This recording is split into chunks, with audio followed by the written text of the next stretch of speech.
believe in the NFL, he's just no good, despite playing for a franchise that has suboptimal quarterback, offensive line, ownership issues across the board, right? Like everything, we're talking now about them eventually becoming a team in London. Leonard Fournette now has Tom Brady as a teammate. And this is, for the record, all Tom Brady wanted. Can we just be a little aggressive in New England? Can we not always go after defensive guys? Can we go after offensive guys? Does everybody have to be a developmental player? Can you get me talent in their prime occasionally? And they would not. So Leonard Fournette, the number one high school running back, the number one college running back, goes to Jacksonville, and all of a sudden it's like, well, maybe it's the surroundings. We do this. We forget it. So yesterday he's talking about being with Tampa, and he slips in a shot.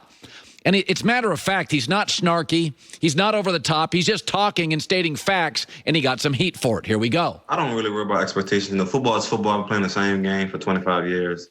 And, for the first time in my life, I really have a quarterback. So that's an eye-opener for me.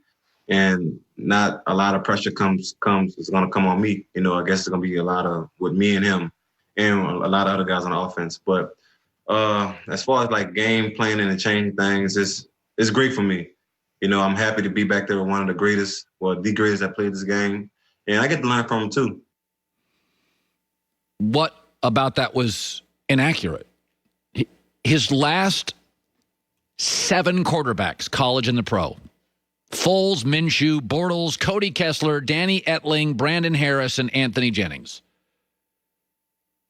Translation, the box is stacked, and everybody's staring at Leonard Fournette.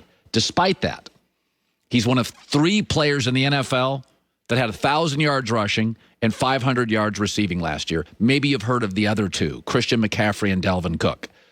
And now everybody's convinced he can't play. Are we forgetting where he's played at? I mean, don't get me wrong. McCaffrey has been more spectacular, but McCaffrey's got better teammates. Fournette caught 76 balls last year. Look at his quarterbacks. Look at the O-line. Had over 1,000 yards rushing. This is a tanking operation. In fact, per game, the most scrimmage yards per game in the last 3 years in the NFL. Here's the guys that are better than him. Zeke, Saquon, McCaffrey, Gurley, Le'Veon Bell, Dalvin Cook. All with better teammates. We forget this. The media has ho-hummed this. Oh, yeah, Leonard Fournette is really good.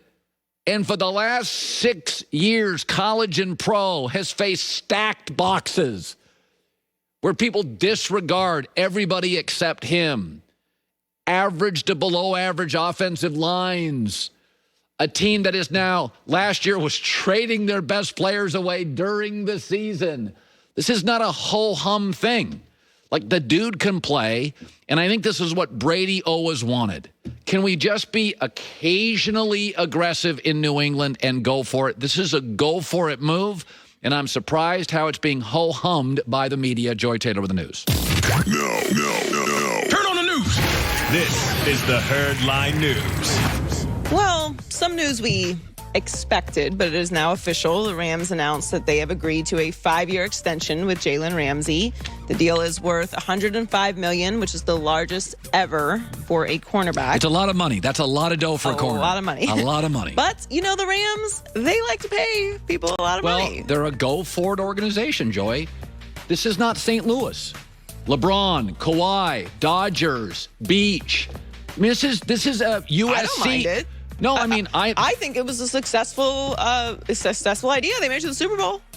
For all these teams that are conservative and don't want to pay anybody, the Rams were just in the Super Bowl a few years ago. So yeah. it's not the worst plan. I think in Los Angeles, you have to be honest about where you're at. Yeah. In St. Louis, you don't make this deal. You don't. What's the point?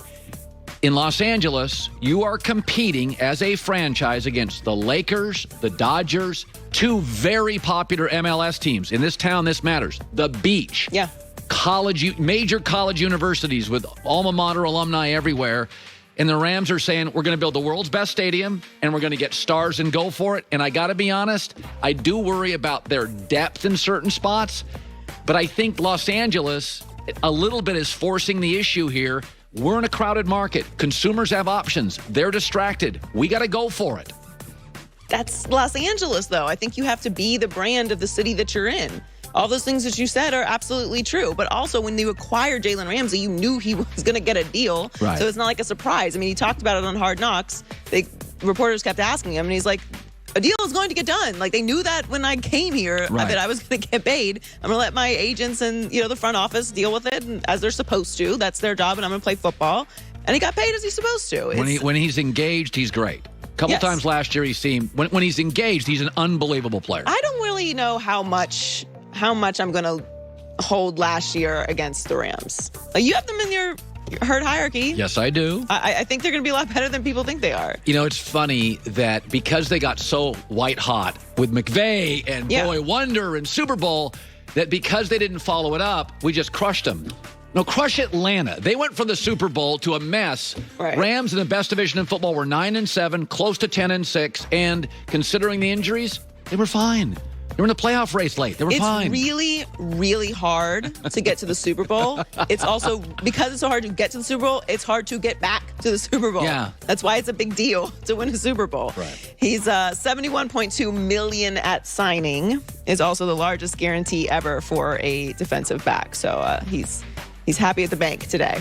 So, I figured I would wear my gentlemanly outfit. It was a gentleman's sweep. You have to be respectful of the MVP and the number one team in the NBA. Very clever. When you excuse them from the playoffs. So That's why you wore. Yes, I thought I would wear my gentleman's outfit today. The Bucs are headed home. They lost the series to the Heat 4-1. Admittedly, as a Heat fan, I was trying to be realistic about the situation. I did not think that the Heat were going to beat Giannis and the Bucs because they weren't supposed to beat Giannis and the Bucs. Most people didn't. But Giannis obviously had a major injury, which is unfortunate. You want to beat a team at their best. Yeah, but they were going to beat them beyond that. Giannis. Yes. No. I mean, no. The Miami injury was the better of course, team. Yeah, they were the better team, up 3-0. Like, it was the series was over anyway. But Giannis is slated to be a free agent in 2021, and that could change the face of the league if he decides to leave Milwaukee. But he has insisted he won't force his way out. Okay. And he was asked if he would consider requesting a trade with 1 year left on his contract. Giannis told Chris Haynes, "It's not happening. That's not happening. Some see a wall and go in another direction. I plow through it.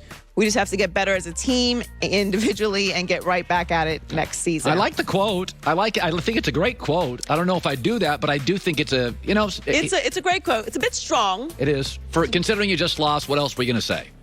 No, I of course. He's not going to get out there and be like, "I'm leaving. I'm asking for a trade tomorrow." And we're going to ask those questions after the series. Like,